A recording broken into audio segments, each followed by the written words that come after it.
Guys, we're back working on our XJ project, and if you paid attention to our last video, we were doing our D60 truss with a 3-link system, and that's a system that we've got that's going to be released very, very soon, so pay attention to that. But this one is going to be our triangulated 4-link with a full hydro steering system. We're using a PSC ram on it, triangulated 4-link. Stay tuned and we'll show you all the details on how this truss goes together. So we've got our truss kit all laid out here, so now we're going to start putting it on the axle. It's all engineered to go together really, really well. It's supposed to be real easy for you guys to install. We've got 3/8 material, 1/4 inch, 7 gauge, all heavy duty, high strength steel, and it's all going to be set up with tabs and slots so that it's nice and easy for you guys to put it together.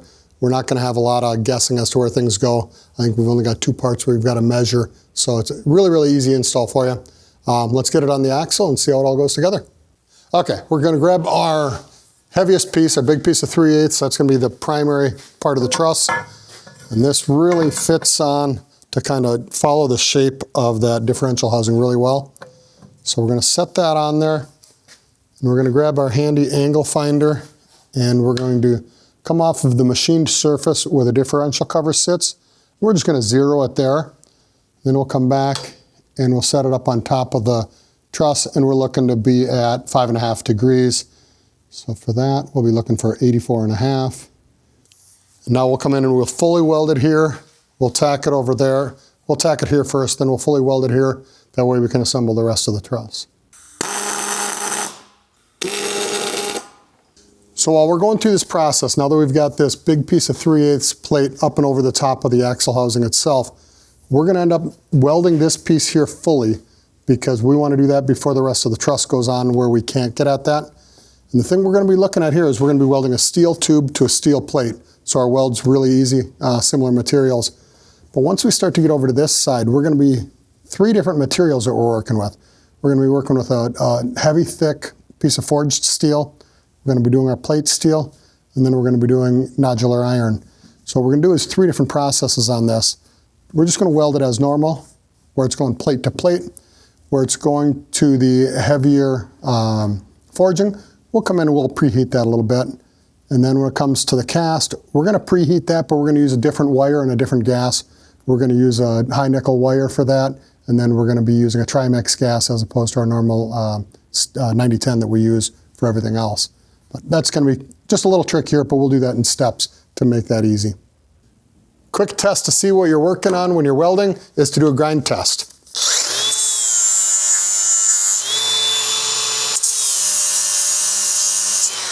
The long stringy yellow sparks are from steel. The short dull red sparks are from cast iron. And you're going to use a different welding process on each of those.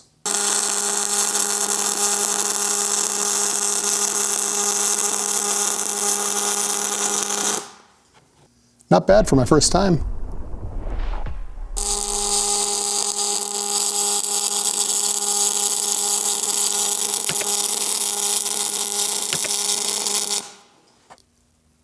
So now we're going to put one of our front plate and our back plate onto the top cap.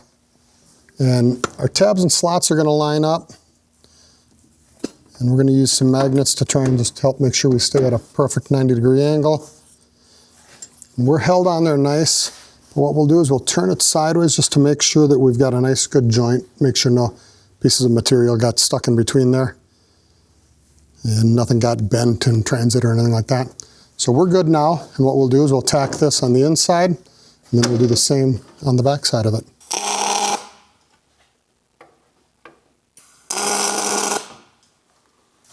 Okay, now we've got the vertical gussets tacked to the horizontal gusset.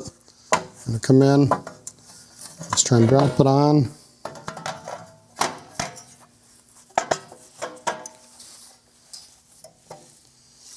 And one thing you'll want to watch out for is right up in here, we may end up having to cut a little bit out just to clear the weld. As we welded that 3/8 on, we'll have to clear that out just a little bit for it. And then it'll set on there nice and tight. Then we'll start tack welding that on.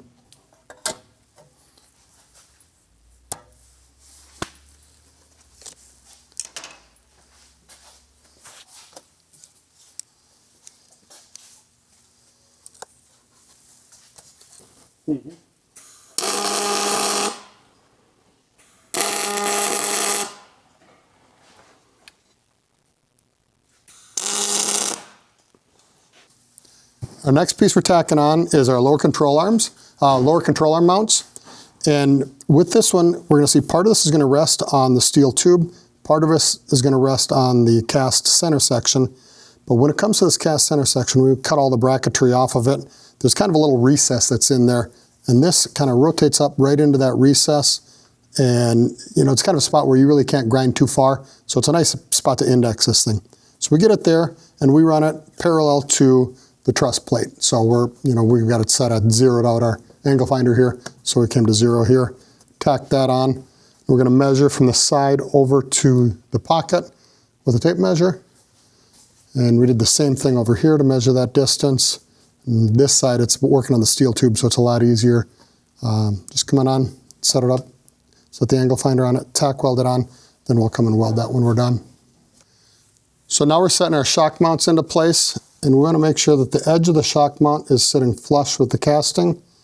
And then it's going to be sitting nice and flat, running parallel to the truss and the lower control arm mount. So we'll just get it in there. It sits nice and tight, nice and flat. Our gaps are nice for welding. And we're going to measure from the C back to the plate.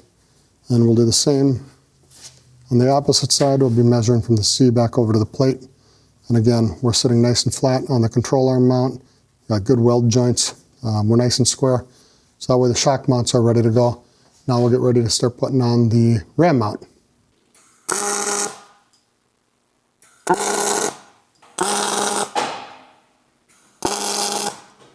So the next piece that we've got to put on is going to be our ram mount.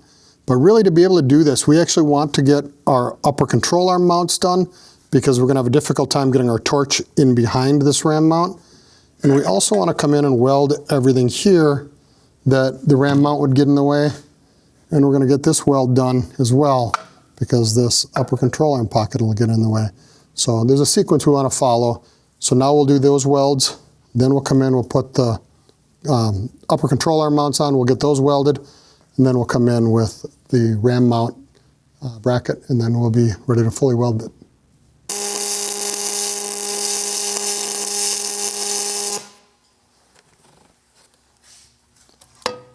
Okay, I like to use a little anti-spatter spray on areas that we've welded already, just because we've kind of cooked off any of the oil, so spatter likes to stick to it.